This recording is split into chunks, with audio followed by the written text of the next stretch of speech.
Welcome to another episode of Bet the Bus. I'm your host, Will Compton, a.k.a. Payoff Willy, a.k.a. Willie Bags, a.k.a. Willie Dime, whatever you want to call me, year 10.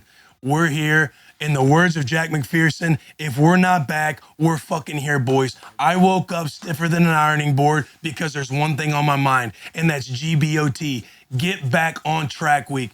This is a podcast of fucking accountability. This is a show of accountability. Number one, shout out Barstool Sportsbook, great partners of ours for powering this episode. But back to what I was saying, this is a podcast, a show of accountability. Accountability and optimism, not excuses and being a pussy. We lost quite a bit last week. However, Bet the Bus, I want to say we might have came out even based on all the picks of the show. I was like, 3-6. The guy was 2-2. Because of a fucking backdoor comeback by the Detroit Lions. I think we all lost the Denver game. We were all bamboozled about Geno Smith out there. Fucking he wrote us, nobody wrote him back, or whatever he said. They wrote me off. I ain't right back, though. That's the problem. I ain't right back. Let's go. Before we get this show started, I want to introduce a prayer. I think we all can use... Hang on, let me get this thing lit back up. I think we could all use a little gambling prayer in our lives. And this is called the Serenity Gambler's Prayer. You just take a moment. I'll lead us through it. Dear Lord, grant us the serenity to accept the results we cannot change, the courage to make the bets that we can, and the wisdom to know that it does not matter.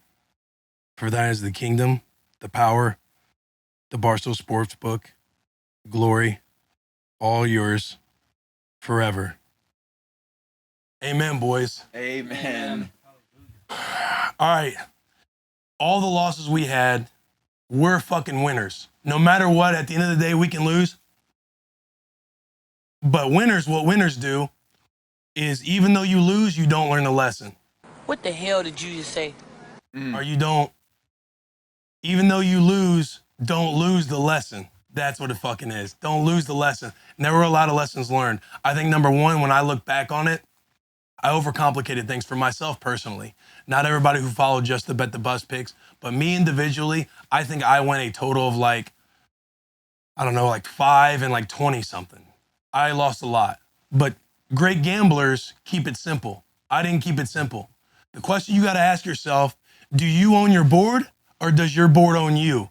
And my dumb ass is walking down, seeing the board, and I felt like a motherfucker walking in the cereal aisle in Walmart, didn't know what to do. There's a lot of new things, a lot of new flashy toys and lights, this cereal, that cereal, and I wanted to bet all of it. And that is where I think I lost, and I'm going to tighten it up because winners figure that shit out. They reel it in. They learn how to, the KISS method. The KISS method.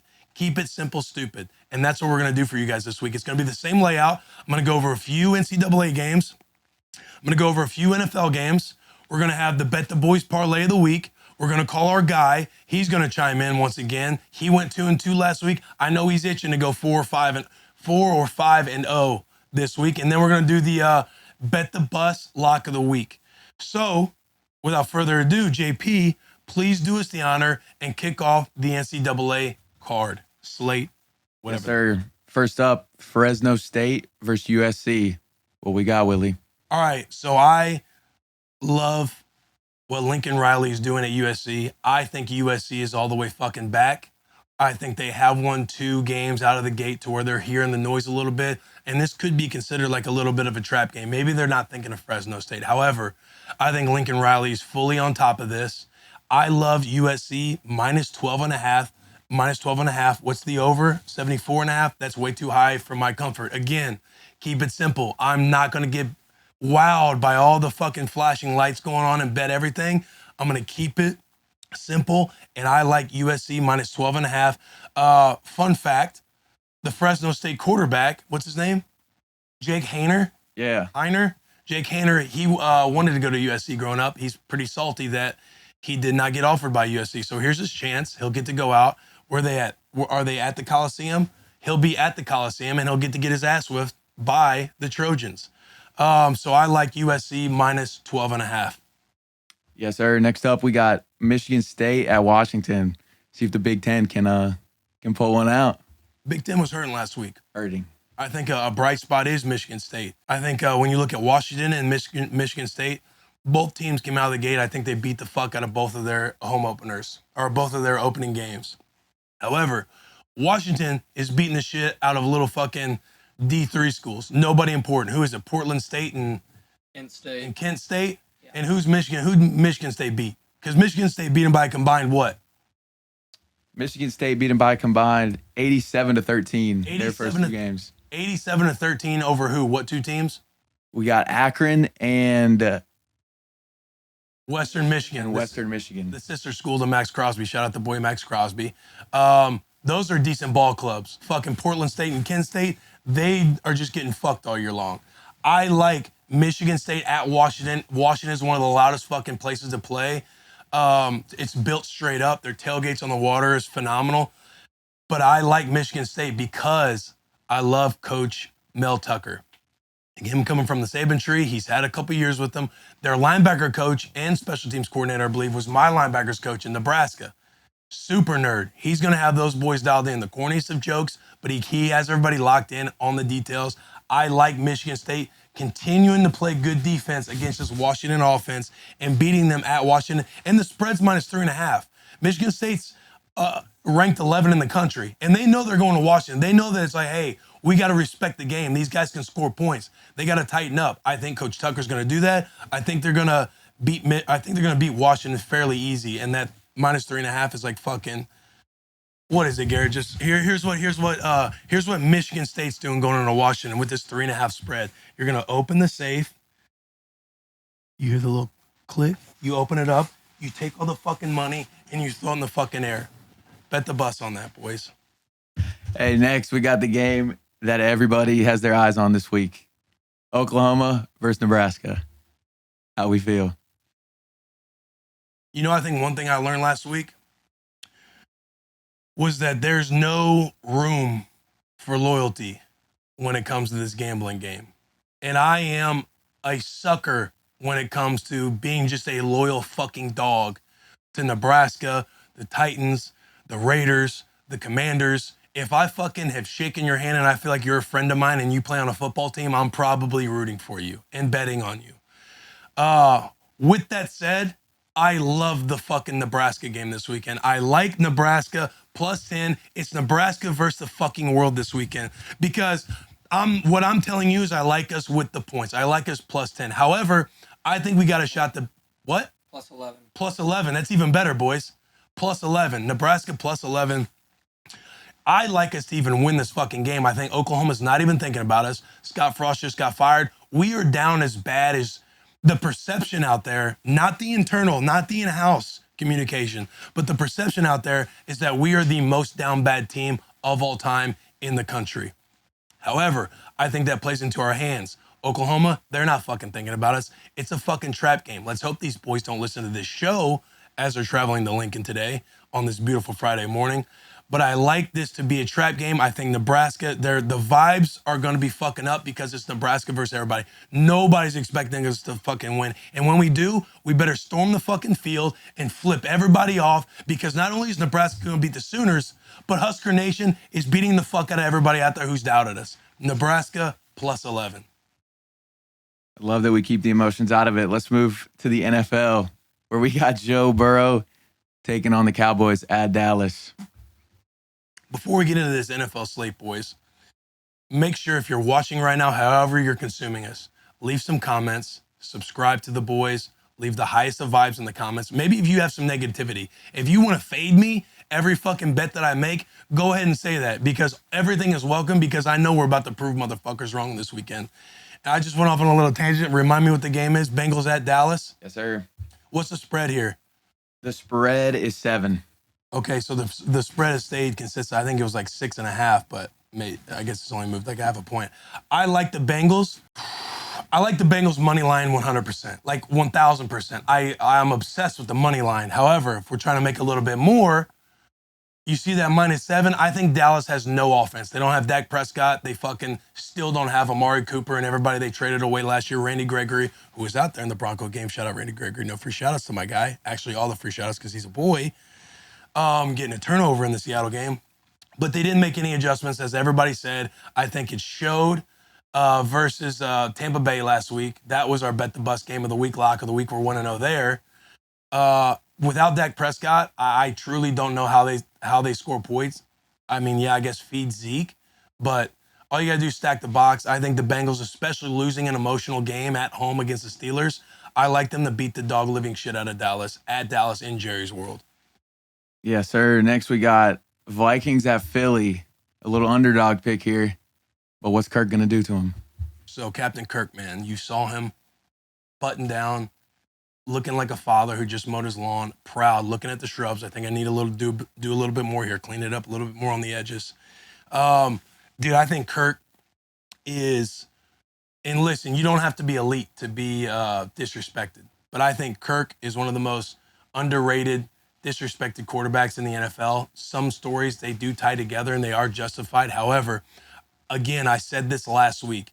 I love Kevin O'Connell getting paired back up with Kirk Cousins in Minnesota. I've said it on Bussin with the Boys that they're going to be kings of the North at the end of the season over Green Bay. Last week, again, Justin Jefferson is the Black Cooper Cup in that system with Kevin O'Connell. And my man went fucking off.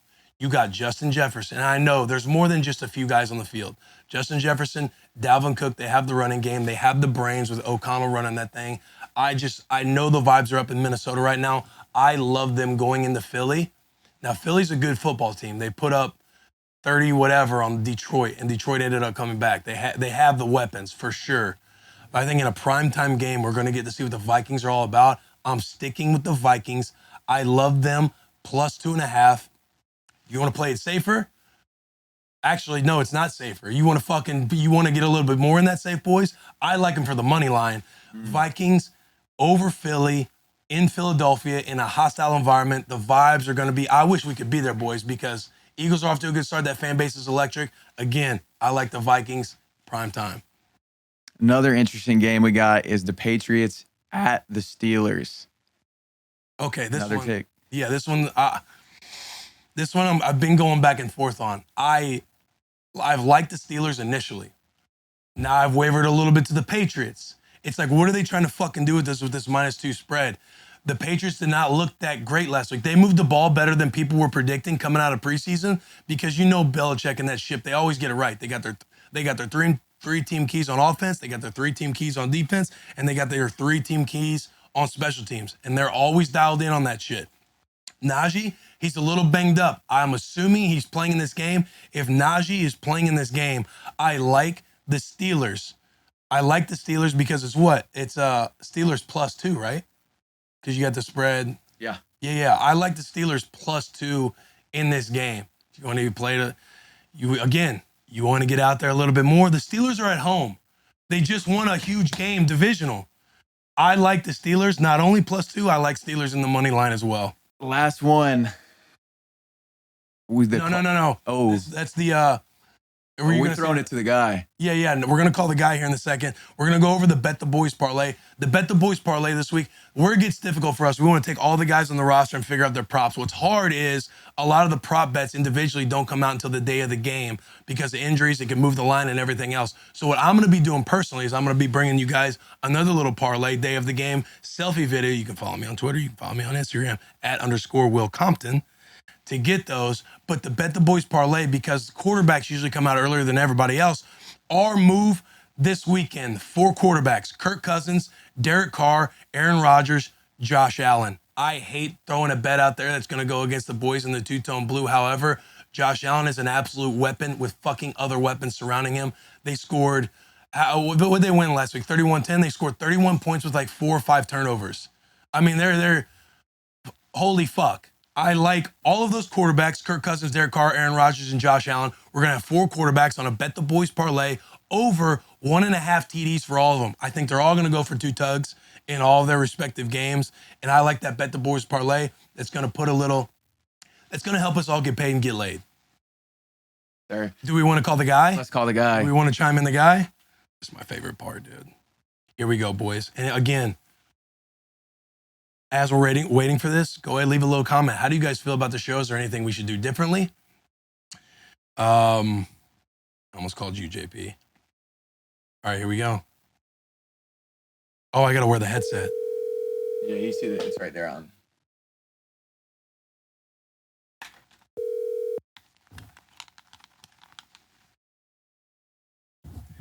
Do you hear me? I hear you a little bit.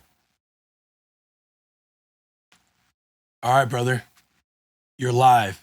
Please bless us. I already went over the fact that you went 2-2. We had a little fucking backdoor brigade by the Lions. I think we were all a little bamboozled by the Denver Bronco game. But you have the floor, brother. I mean, Willie, when you fumble twice at the 1 yard line, it hasn't happened in 19 years. I mean, come on. You're up 17 in the fourth, Philly, you get backdoored, whatever. We're 2-2. No blood draw at all. This week, 5 games I loved. That's the Tampa defenses in a long time last week. They're going to go into New Orleans. They're going to spank Jameis Winston and the fellas. We move on to the Baltimore Ravens. Lamar Jackson's playing his hometown team, the Dolphins. Do you remember the last time Lamar played those guys? Blew them out of the water. Dolphins, overrated. Baltimore doesn't lose at home. Crushed with the Ravens. Now, Willie, I know you live in Nashville, and you're not going to like this pick, but the Titans, receivers in their back end and cornerback position just don't have enough for the Buffalo Bills. Hammer the Bills. They had 4 turnovers last week and won by 21. It's going to be a blowout in Buffalo. Home opener up there. I'm taking the Bills. Let's move on to the Rams, one of Willie's old squads. I don't know if you heard this, but Devontae Adams said his grandmother is attending her first game this week. Now hammer the Raiders.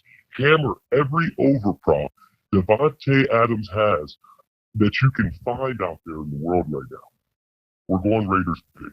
Moving on real quickly. I got to get off the phone. We got to make this quick. Bengals traveling with the Cowboys. It's gonna be a rout. Joe Burrow took a bad loss last week. He's going into D-Town. I don't know why the spread's 7.5. It's gonna be 44-10. Jerry's World are gonna be 0-2. It's gonna be ugly for those guys. A lot of favorites this week. Just like last week, I love all my picks, Willie. Is there any of them that you like more than the other? I love how the motherfucker just hangs up. Dude, there's one game in particular that I absolutely loved, and that brings us to, hang on. We got to see if we're still lit, boys, because we got to keep the vibes up. That sound is crazy. You know my throw game's crazy. All right, the Bet the Bus game of the week, the lock of the week, and the guy actually said it. And again, I know you want to leave loyalty out of this game, but I could not love the Cardinals going to the Raiders more. The spread is 6. I love the Raiders, and for the exact reason he said. I don't know if you guys saw the presser. If you could run a short clip, if we could, I don't know if we can, but if we can run a short clip of Devontae Adams talking about the excitement of his family coming into town. My man is on cloud 9. Yeah, and they're coming. They're coming to the game. So I'm excited. I'm excited. And again, they lost a tough game last week. The Raiders lost by 5 points was it 5 or 6 points? I believe 5. Either way, they lost by a few points to the fucking Chargers, who's a good football team with 5 turnovers. Carr didn't have a preseason game, and it looked like it. It showed. I think he fumbled a few times or threw 3 picks and fumbled twice. It's like one of those ratios. But that is why I love the Raiders this week. I think they're going to tighten that shit up real quick, especially with Coach McDaniels again at the helm. I love not only Derek Carr and the Raiders, Devontae Adams, all the boys going off. I also, like I said, I love the prop bet of Derek Carr going for at least 2 tugs. My man's going to tighten it up. I was texting with him the other night. All I did, I sent him the gif of him with that little stern look. Where he's just standing on the sideline like this. I just sent him that. And then we laughed on a couple things, but my guy's going to be ready to go. This is the Bet the Bus lock of the week. Again, we're undefeated right now. I like this to take us to 2-0, and that I think that does it, boys. What time frame are we at? 20 minutes and like 30 seconds. If we can go real quick, another thing I would love to throw in here, and keep it quick, Jack. Do not be long-winded, brother. The back of the bus picks of the week. You guys can have one individual game. NFL, it doesn't fucking matter. What is one game that each of you love? Because you guys are looking like a prison yard in the back, and I think you guys need to get yourself a pick in there. You want to make the most money this weekend? South Carolina's covering the spread against Georgia. Oh my God. Hang on. What's the spread? I think we're at 22. You like South Carolina covering the spread against Georgia? Yeah, money line is Georgia minus 10,000. So we've been disrespected, and we will answer. Gardner Minshew, talk to us, brother. That's wild. We'll see how that pays off. I'm in the NFL. Bucks had a good first week. I'm going with Bucks money line. They play the Saints. They're 1-5 against the Saints in the last, I believe, 4 seasons in total. But the Saints are 0-5 in the last 5 seasons in week 2. Alvin Kamara is battling a rib injury, so I think the Bucks are going to come out, lay some wood, drop the hammer on the money line, and that's what I got. Bucks money line. G, talk to him, baby. We're going to switch it up. We're going to head to the PLL Sunday, 3 p.m. on ABC. Explain what the No PLL free is. shout-outs. Explain what the PLL is the Premier Lacrosse League. And because we're with the Barstool Sportsbook, we're going to ride the Water Dogs this weekend. Shout out the boys. They got a guy, Michael Sowers, who's an absolute freak. We're going to take the money line, and I like the over. It's a championship game. Boys are going to be firing off. Back of the bus, picks of the week. Lock him in. I do not know if I advise for you to lock in that South Carolina by JP. He's a loyal dog. He's emotional in this game. However, what I need you all to do is look at the Barstool Sportsbook and say, may God have mercy on your soul, because we won't. Let's fucking go, boys. Subscribe, review, like, do all the fun shit. Get us out there. Let's get the views up. Let's hack the algorithms.